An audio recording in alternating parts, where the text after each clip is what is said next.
Setelah proses percetakan bahan kampanye berupa selembaran, pamflet, brosur, dan juga poster, KPU Kota Makassar menyerahkan bahan kampanye ini pada masing-masing perwakilan atau LO pasangan calon.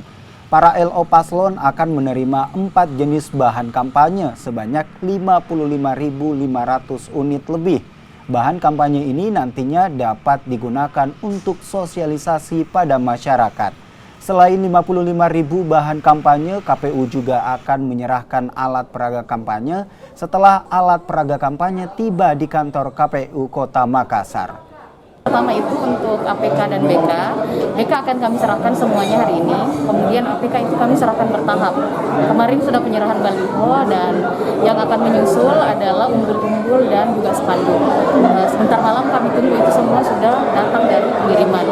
Kemudian kegiatan dengan LO paslon hari ini juga adalah kegiatan untuk persiapan debat publik yang akan dilaksanakan. Debat publik pasangan calon wali kota dan wakil wali kota Makassar.